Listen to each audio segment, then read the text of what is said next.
जो लोग ईमान लाए और अमल नेक किए उनके लिए खुशहाली और उम्दा ठिकाना है। किसी सवाल का कोरोना वायरस के बारे में कहा जा रहा है कि ये अल्लाह की तरफ से अजाब है। कुछ लोग कहते हैं इसमें मरने वाले शहीद हैं। हम इसे क्या समझे और क्या करें? मतलब उन्होंने लिखा कि कोरोना वायरस के बारे में दो मुख्तलिफ राय आ रही, एक तो अल्लाह का अजाब है और दूसरे कह रहे हैं इसके अंदर मारे जाने वाला शहीद होगा। तो याद रखिए, इस बात को हम समझे, बीमारियां अल्लाह की तरफ से अजाब है, इसमें कोई शक नहीं, लेकिन बीमारियां मोमिन के लिए उसके गुनाहों का कफ़ारा है, इसमें भी कोई शक नहीं। तो पता चला एक ही बीमारी दो काम कर सकती है। वो लोग जो गुनहगार है उनके लिए अजाब हो सकती है, और वो लोग जो मोमिन है उनको अगर लग जाए तो उनको फ़ायदा दे सकती है।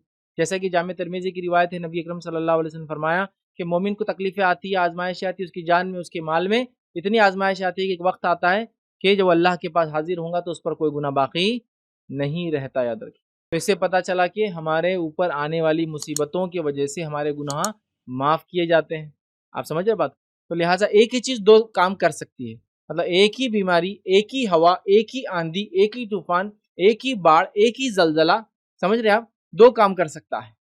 या एक ही आग जनी, या एक ही लावा आतिश फिशा फट गया, हुआ एक काम, लेकिन उसमें दो चीजें हो सकती है एक ही टाइम में। वो जो ईमान वाले हैं उनके साथ अलग मामला होगा, वो जो काफिर है, जो मुनकिर है, जो फासिक है, जो फाजिर है, जो गुनाहगार है, उनके साथ अलग मामला होगा। और इसकी दलील वो वाकया को आप ले लीजिए जिसमें नबी अकरम सल्लल्लाहु अलैहि वसल्लम बयान किया कि जब क्या होगा हमारा हाल, कि जब कुछ लोग जो है मेरे ख़ानदान के एक फ़र्द के पीछे पड़ जाएंगे और उसको ख़त्म करने के लिए एक फ़ौज निकलेंगी शाम से। लेकिन वो जब शाम से निकल कर जो है मदीने के फ़लाँ फ़लाँ मुकाम तक पहुँच के वहाँ पहुँचेंगी तो वहाँ अल्लाह ताला एक ज़लज़ला ला देगा, और ज़लज़ले में सब के सब धंस जाएंगे, सब के सब धंस जाएंगे सिवाय एक इंसान को छोड़कर। और ये मेहदी का, जब आएंगे मेहदी तब का वाक़या है कि मेहदी के खिलाफ फ़ौज तैयार होंगी, और मेहदी जो हरम के अंदर पनाह लेंगे तो एक फ़ौज शाम से निकलेंगी मेहदी को ख़त्म करने। खलीफा के 3 बेटे होंगे, वो लोग मिलकर बोलेंगे मेहदी को ख़त्म कर देना। वो लोग निकलेंगे और शाम से निकल के मदीना की तरफ से आ रहे होंगे, एक मुकाम पे आएंगे तो लोग जमा हो जाएंगे। रिवायत में बहुत लोग देखेंगे कितनी बड़ी फ़ौज है, वो सब देखने आएंगे, और एक ज़मीन धसेंगी, सब ज़मीन में चले जाएंगे सब। तो एक सहाबी ने कहा अल्लाह के रसूल सल्लल्लाहु अलैहि वसल्लम, उसमें तो कुछ गुलाम भी होंगे। अच्छा, कुछ ऐसे लोग होंगे जो पकड़ के लाए होंगे, चलो तुम भी फौज के साथ। कुछ ऐसे भी लोग होंगे सोचो सिर्फ देखने आए होंगे, उनका मकसद लड़ना नहीं होगा मेहदी के खिलाफ। तो अब उनका होगा क्या? सभी धस जाएंगे। तब नबी अकरम सल्लल्लाहु अलैहि वसल्लम फरमाया, हर आदमी उसकी नीयत के एतबार से उठाया जाएगा। जो लड़ने आया है वो गुनाह के एतबार से, जो देखने आया है वो देखने की नीयत से। आप समझ गए? तो पता चला एक ही जमीन धसना है, अंदर जाने वाले नीयत से उठाए जाएंगे। तो इसीलिए मैं कह रहा हूँ, एक ही जलजला, एक ही तूफान, एक ही वबा, एक ही बीमारी, एक ही ताफुन, एपिडेमिक, पेंडेमिक, हो सकता है एक ही हो, लेकिन उसमें मरने वालों के दो मामले हो, एक अजाब के अंदर मरा हो और दूसरा आजमाइश के तहत गया हो, या दूसरा जो अल्लाह की तरफ से उसको सजा नहीं होगी लेकिन उसको उसकी नीयत पे उठाया जाएगा। आप समझ, जैसे बोले गेहूं के साथ घुन भी पिस जाते हैं कभी। एक बस्ती में जलजला आया, लाख लोग मर गए, लेकिन उसमें हर आदमी गुनाहगार नहीं था, तो जो नेकोकार था अपनी नेकी पे उठा जाएगा, जो गुनाहगार था वो गुनाह पे उठा जाएंगे। समझ रहे बात? अब रहा खासतौर से वबा, ताफुन, एपिडेमिक जिसको कहेंगे, ठीक है। इस ताल्लुक से याद रखिए, वबा या ताफुन के ताल्लुक से नबी अकरम सल्लल्लाहु अलैहि वसल्लम ने फरमाया कि चूंकि वबा और ताफुन शैतान के तरफ से है, पिछली उम्मतों के लिए अजाब था।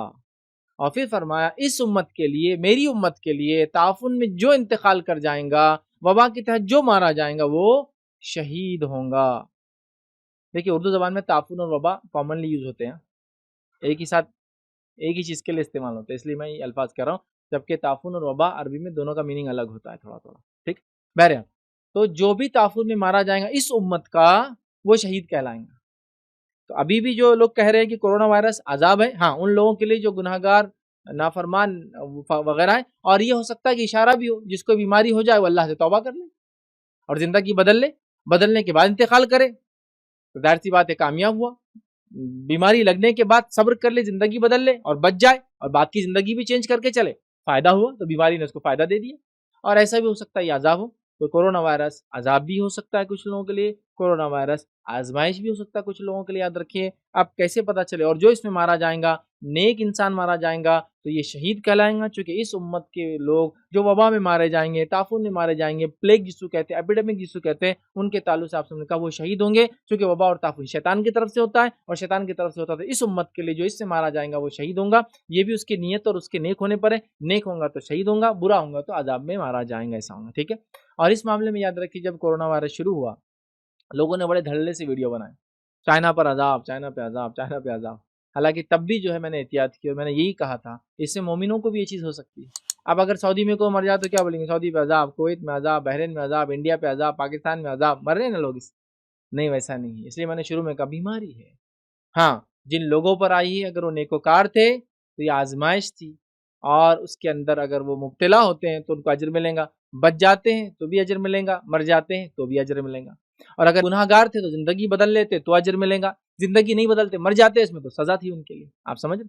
تو لہٰذا کسی بھی چیز کو دیکھتے اچانک شروع نہیں ہو جانا چاہیے، ٹھیک ہے؟ اس لیے کہ آج ہم دیکھ رہے ہیں کئی مومن ہمارے بھائی بھی سے مارے جا رہے ہیں، ٹھیک ہے؟ لہٰذا ہم یہی کہیں گے یہ اللہ کی طرف سے ہے، عذاب بھی ہو سکتا ہے، آزمائش بھی ہو سکتا ہے، اس میں مرنے والے ظاہر سی بات ہے عذاب میں مبتلا بھی ہو سکتے ہیں اور شہید بھی کہلا سکتے ہیں، یہ ان کی ایمانی کیفیت پہ ڈیپینڈ ہے، یاد رکھیے۔ تو جو لوگ کہہ رہے ہیں عذاب ہے، کچھ لوگ کہہ رہے ہیں شہید ہے، دونوں باتیں بھی درست ہیں، عذاب گناہ گاروں کے لیے، شہادت جو اس میں مومن مر جائے ان کے لیے۔